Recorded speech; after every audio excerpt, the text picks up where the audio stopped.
बिस्मिल्लाहिर्रहमानिर्रहीम। आप लोग वीडियो का टाइटल और थंबनेल देखकर समझ गए होंगे कि आज की वीडियो किस टॉपिक पर है। सरकार आलम पनाह हुजूर वारिस पाक अज़्ज़मल्लाहु ज़िक्रुहु का एक मशहूर कौल है, सुना सुना मोहब्बत करो, जो हम में से बहुत सारे लोगों ने पढ़ा भी होगा और सुना भी होगा।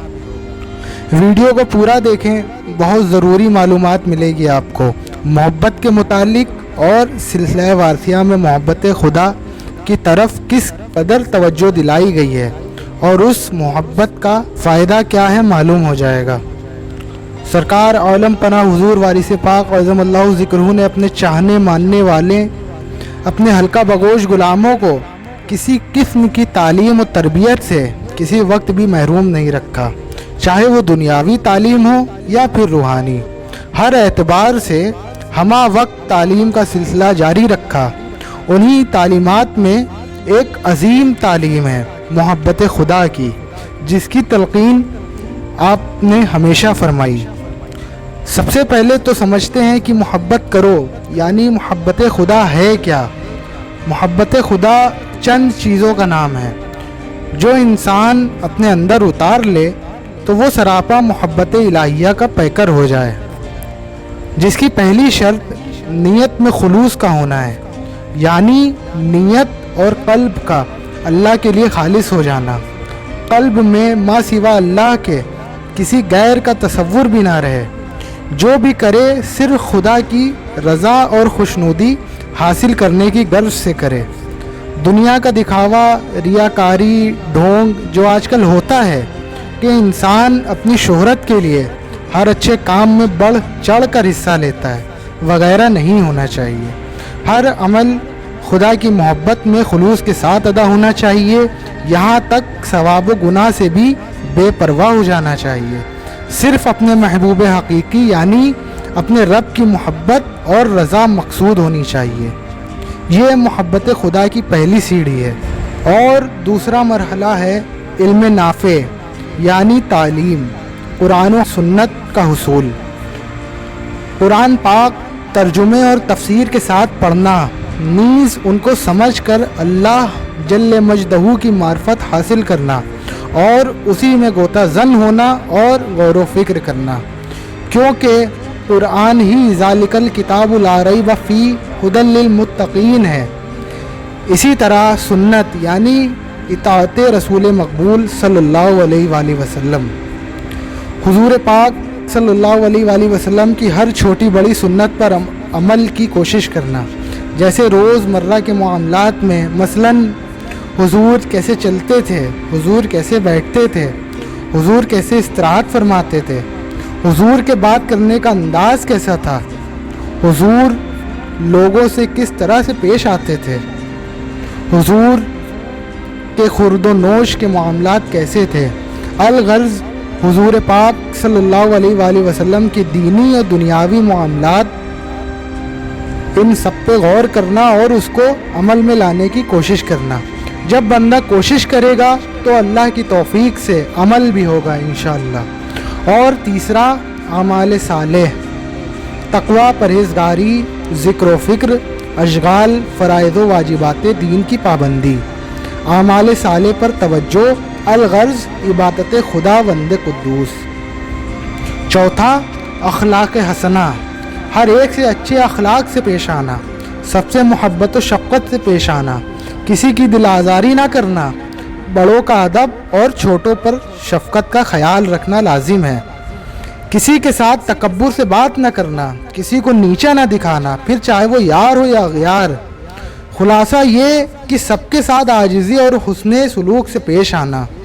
और पांचवा कल्ब को हर किस्म की गंदगी से पाक रखना, यानी बुग़्ज़ व नफ़रत व कीना व ऐब जुई से पाक रखना, किसी को बुरा गुमान न करना, सबके लिए हुस्ने ज़न करना। ये तो एक मुख्तसर तरीका हो गया मोहब्बत खुदा को समझने का, लेकिन हकीकत तो ये है कि जब तक आप ख़ुद को किसी पीर कामिल के हाथ पर नहीं सौंपेंगे और किसी पीर कामिल से नहीं जुड़ेंगे, किसी साहिब इश्क की सोबत में नहीं बैठेंगे, तब तक ये मुख्तसर तरीका भी آپ اپنے اندر نہیں اتار سکیں گے، کیونکہ جیسی سنگت و صحبت ہوگی ویسی ہی رنگت آپ کے کردار میں نظر آئے گی۔ آپ کنجوسوں کے ساتھ بیٹھیں گے، آہستہ آہستہ کنجوس ہو جائیں گے۔ آپ سخیوں کے ساتھ بیٹھیں گے، آپ کی طبیعت میں سخاوت آتی جائے گی۔ آپ عبادت گزاروں کے ساتھ بیٹھیں گے تو عبادت کا شوق پیدا ہوتا جائے گا۔ آپ غافلوں، پینے پلانے والوں کے ساتھ بیٹھیں گے، آپ کی طبیعت سے دین نکلتا چلا جائے گا۔ آپ چور اچکے اور گمراہ لوگوں کے ساتھ بیٹھیں گے تو آپ گمراہ ہوتے جائیں گے، اور زاہد اور بے نیاز لوگوں کی صحبت میں بیٹھیں گے تو دنیا کی محبت آپ کے دل سے نکلتی جائے گی۔ جیسی صحبت و سنگت ہوگی ویسا رنگ آپ کے اخلاق کو چڑھے گا۔ اللہ رب العزت قرآن پاک میں ارشاد فرماتا ہے، وَقُونُوا مَعَ الصَّادِقِينَ، ترجمہ، اور سچوں کی صحبت میں رہا کرو۔ سورہ توبہ آیت نمبر 9۔ سرکار عالم پناہ حضور وارث پاک عظم اللہ ذکرہ اس آیت کریمہ کی تشریح کرتے ہوئے ارشاد فرماتے ہیں، سنا سنا مردان خدا کی صحبت اختیار کرو، لہٰذا صحبت اچھی اختیار کریں۔ اگر بری صحبت ہو تو عبادت بھی رائے گاں چلی جاتی ہے، ریاضت بھی رائے گاں چلی جاتی ہے، اور محنت بھی رائے گاں چلی جاتی ہے، اور جو تھوڑی بہت ایمان کی کمائی ہوتی ہے وہ بھی برباد ہو جاتی ہے۔ بری صحبت سب کچھ لے کے ڈوب جاتی ہے، اور اچھی صحبت انسان کو انسان کامل بنا دیتی ہے۔ اسی لیے ہمیں چاہیے کہ پہلے کسی پیر کامل کے ہاتھ پر بیعت کریں اور اس کی صحبت اختیار کریں اور اس کی تعلیم و ہدایت پہ عمل کریں، کیونکہ پیر کامل کی ذات ہی عین مظہر ذات خدا ہوتی ہے، جو ہر طرح کے رجس و آلائش سے آپ کے قلب کو پاک کرتی ہے اور اس میں نور کبریائی کی جیوت جلاتی ہے، اور آپ کے قلب کو اس خدا وحدہ لا شریک کی محبت سے سرشار کر دیتی ہے۔ اور جب آپ کا دل اس خدا کی محبت سے منور ہو جائے گا تو پھر آپ کے دل میں اس کے سوا کچھ بچے گا ہی نہیں۔ پھر ہر نیک عمل جو آپ انجام دیں گے وہ بھی اس کی محبت میں ہوگا، اور جب ہر عمل میں خلوص ہوگا تو نہ کوئی ریاکاری ہوگی، نہ کوئی دکھاوا ہوگا، نہ کسی اجرت کی طلب ہوگی۔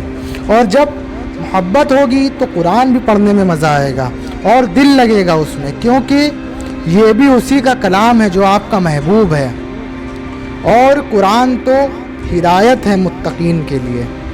اور پھر حضور پاک صلی اللہ علیہ وآلہ وسلم کی ہر سنت پہ عمل پیرا بھی ہوگا، کیونکہ حضور خود مظہر رب کریم ہے اور خدا کی ذات میں فنا ہے، اور حضور کا ہر عمل خود اللہ کا عمل ہے، بامصداق وما ینطق عن الہوی ان ہوا الا وحی یوحی۔ پھر آپ تقوی بھی اختیار کریں گے، پرہیزگار بھی ہوں گے، کیونکہ خدا کی محبت مقصود ہوگی، اور خدا متقین سے محبت فرماتا ہے، بامصداق فَإِنَّ اللَّهَ يُحِبُّ الْمُتَّقِينَ، سورہ آل عمران آیت نمبر 76۔ پھر آپ کسی سے ملیں گے تو آپ حسن اخلاق سے پیش آئیں گے، محبت کی نظر سے دیکھیں گے جس سے بھی ملیں گے، کیونکہ جس سے بھی آپ ملیں گے وہ بھی زمین میں اس خالق برحق کی یاد ہے، نشانی ہے، اس کی مخلوق سے مل کے آپ کو اسی کی یاد آئے گی، اور یہ خدا کی محبت ایسی زبردست ہوگی کہ وہ آپ کے قلب میں سوائے محبت کے کسی اور چیز کو باقی نہ رہنے دے گی، چاہے وہ بغض ہو، کینہ ہو، نفرت ہو، بدگمانی ہو، سب کو جلا کے راکھ کر دے گی، بچے گا کیا؟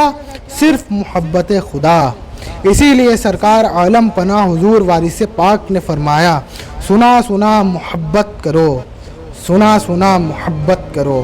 بس یہ جو قول ہے سرکار عالم پناہ کا، محبت کرو، یہی محبت خدا کی بنیاد ہے، اور یہی مخلوق کو خالق تک پہنچانے کا آسان راستہ ہے۔ لیکن پھر بھی اس سے صرف شنید کا ہی مرحلہ طے ہوگا، تلقین عمل نہیں۔ تلقین کے لیے پیر سے جب تک عشق کے درجے تک محبت نہ ہوگی کوئی فائدہ نہیں ہوگا۔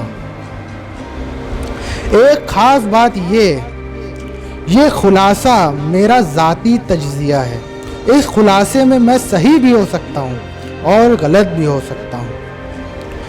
هو الوارث الکریم۔